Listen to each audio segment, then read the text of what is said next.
In ancient times, there were extraordinary knowledge and building techniques on a colossal scale, from massive statues to gigantic foundation stones. We still can't match these achievements today, but we have tried. In 2012, a huge sculpture was unveiled at the Los Angeles Museum of Art. The installation consists of a 340-ton boulder affixed above a concrete trench through which visitors may walk. The nature, expense, and scale of the installation made it an instant topic of discussion throughout the world. But this massive chunk of stone was first conceived in 1968 by Michael Heiser, and he first attempted the construction in 1969, but all efforts had been abandoned after the biggest cranes at the time kept breaking under the weight of the rock. In 2006, he again began work on his project, receiving tens of millions of dollars in private donations from the art world. In 2012, the rock was complete and ready to be moved. It was loaded onto a 290-foot-long, 196-wheeled transport custom-built by Emirate International. Because of the transporter size, the boulder could only be moved at a maximum speed of about 7 miles per hour. They had to travel a special 106-mile route through 22 cities and 4 counties in order to avoid overpasses and roads that could not support the weight of the boulder. The rock was wrapped in a high thread count Egyptian cotton sheets and an outer layer of super thick plastic before being loaded onto the transporter. The trip took 11 days and the stone is a 340-ton boulder. So now you guys are thinking, yeah, so what? Great achievement, but what's your point? The point that we are making here, guys, is that at 340 tons, the rock is nothing but a pebble compared to the biggest carved stones of ancient times. Carved stones of 500, 700, 900 tons are found in their thousands all over the world. So if it was extremely difficult to move a stone weighing a fraction of the weight of the ancient stones, then the question has to be, how on earth was it done? Just wait till you hear this. At number 6, the Axum Stela, also known as the Obelisk of Axum. This huge obelisk is thought to have fallen around the 4th century. Now fully restored in Axum in Ethiopia and weighing about 500 tons, it is a true marvel for that region. Dating back at least 2,000 years BC, the carving, construction, and the eventual raising of this piece is absolutely astonishing and is one of the heaviest stone carvings from ancient times. But it is nowhere near the heaviest objects, as it is light years away from any of the others we're about to mention. Number 5 on our list, Solomon's Temple. The largest stone at the Western Wall stone from the Western Wall Tunnel is estimated at 11.625 meters long and weighs between 700 and 900 tons. The wall had an original height of from 70 to 140 feet. In places, it is built from bottom to top of large squared stones, beveled at the edges and varying between 97.5 centimeters and 1.8 meters in height. The stones are laid without cement. The longest until now discovered measures 11.625 meters in length. The massiveness of the work is on par with the Egyptian pyramids, and the perfection of the cutting and fitting of the stone is as equal. Again, the finished sizes and weights of these stones is on an industrious scale, but not as big or as heavy as our next selection. In at number 4, the Colossi of Memnon. These two giants were built from a single piece of stone each. They are oriented towards the sunrise at winter solstice, and they weigh over 1,000 tons each. The statues are made from blocks of quartzite sandstone, which was stone quarried near modern-day Cairo and transported 420 miles over land. They are too heavy to have been transported upstream on the Nile, and there was once a mortuary temple that once stood behind these two figures that has been completely stripped for its masonry. It is not surprising that the occasional eyebrows are raised about the past concerning the extent of the masonry skills used in ancient times. Not only were the structures superior in a visionary capacity, but also in precision, design, and execution. Ancient people in this region of the world heralded a time of extraordinary achievement. It was the age of the pyramid builders, when some of the largest and most sophisticated structures of all time were built, including the last remaining 7 wonders of the ancient world. The true age of most of these sites predates 12,000 years and built by a completely lost civilization that appears to have spread all across the globe.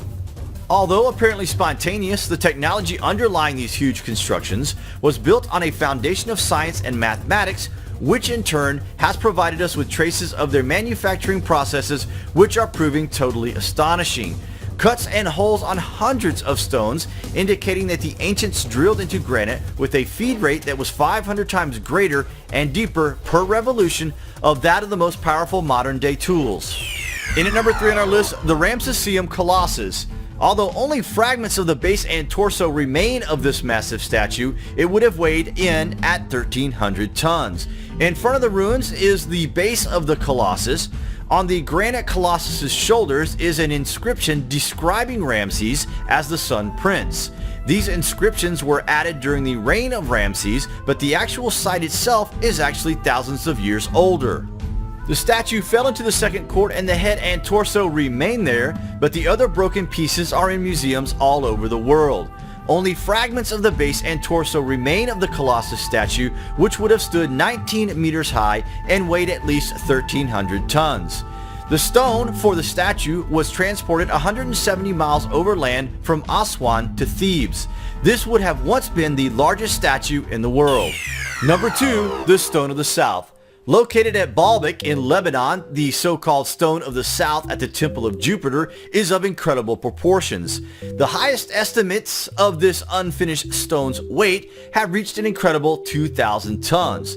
3 other smaller stones under the grand terrace of the temple itself are also estimated to weigh from between 750 and 1,000 tons each.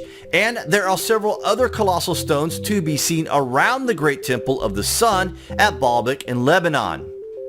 There is even a rumor that an even bigger piece of stone weighing closer to 3,000 tons has been discovered, but we were unable to confirm this. The stones were cut from red granite, with the largest, the Stone of the South, still attached to the bedrock.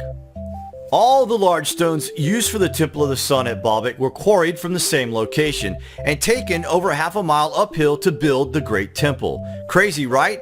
Dragging stones weighing upwards of 2,000 tons each uphill? Is that even possible? And number 1 on our list, the unfinished obelisk. This gigantic obelisk would have stood an incredible 42 meters high and weighed over 2,700 tons when complete.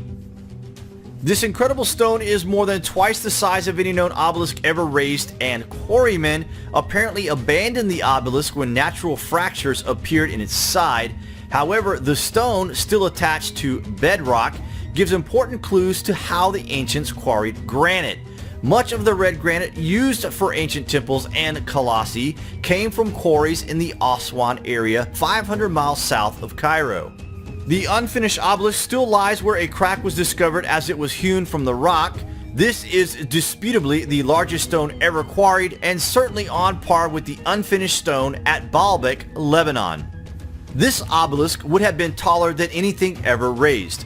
The discovery of this obelisk and several others in their unfinished states allows us to see how they were made, but not what tools were used, which remains a complete mystery.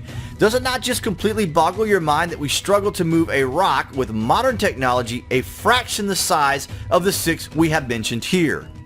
We think the ancient world was not as primitive as we're being led to believe. We may not have the answers, but at least we have the questions. Oh, by the way, we have one more selection for you guys on our list. You could call this the bonus selection for all of our subscribers who take the time to watch our videos right through. Okay, so we have already had number 1, but we thought this video would not be complete without a notable surprise. So the real heaviest monolith of the ancient world is in fact almost 17 tons and is near 10 times as heavy as any other monolith from the ancient world. Wait till you hear this.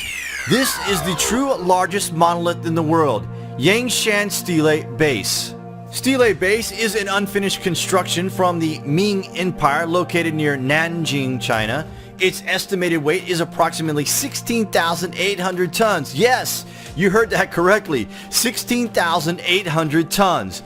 That means the Stele Base is heavier than all of our previous selections combined and then some.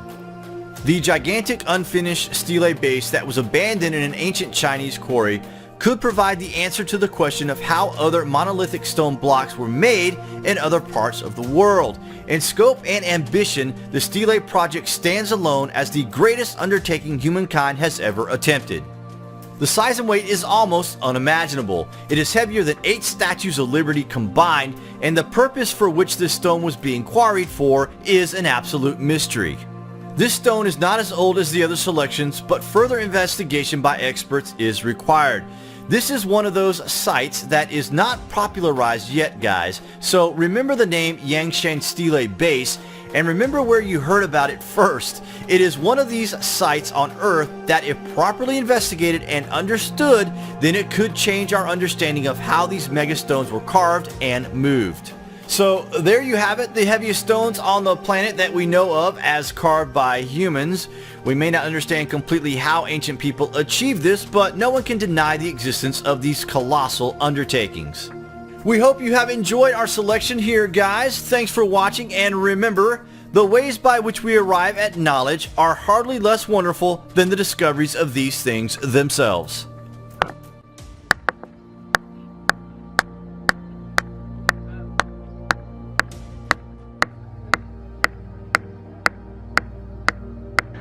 We're at the granite quarry at Aswan in Egypt.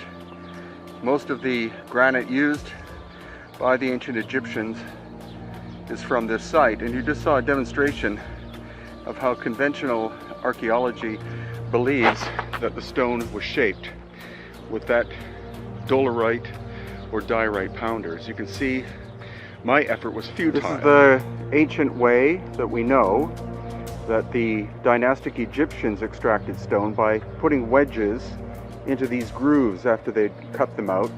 Probably wooden wedges. They were bathed in water so the wood would expand, and then you would break off an uneven surface. However, the unfinished obelisk, which would have weighed 1,200 tons had it been completed, doesn't have a lot of those marks on it. Instead, it has what one would call scoop marks, and that obviously is a different form of technology that was used.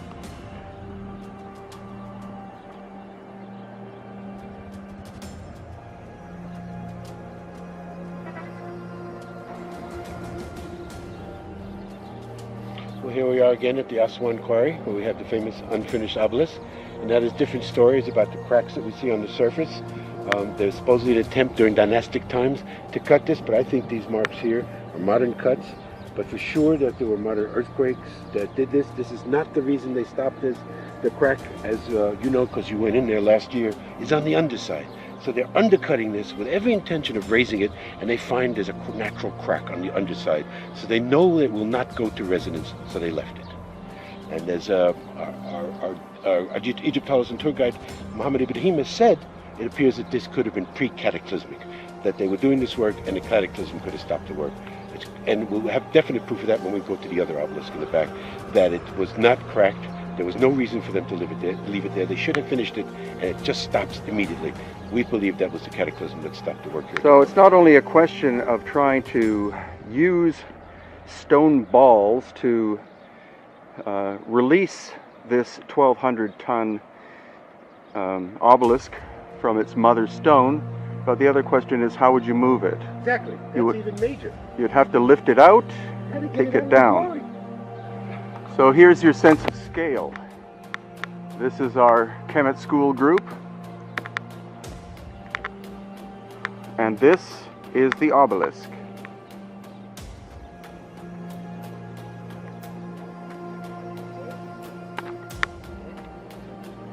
And now I get the great opportunity of going down into the pit itself, and that's where you'll see the evidence of the scooping device or whatever that did this work. Okay, here we go. Here's the mega obelisk, and here is the entrance into it.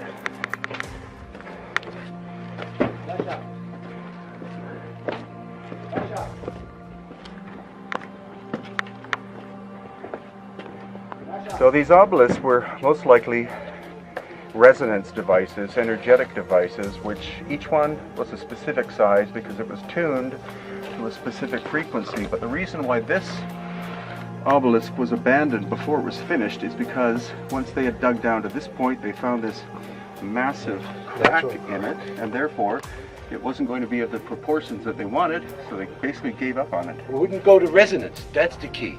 It would not go to resonance if there's a crack in it. Right. And here we have feeble attempts of later people trying to recycle the stone. They gave up after about 2 inches. I actually think this is a modern cut. As Muhammad said, in modern times they've been trying to cut this in half, and they gave up at this point. Yeah. So again, sense of scale, this is only about a quarter of the size of the unfinished obelisk.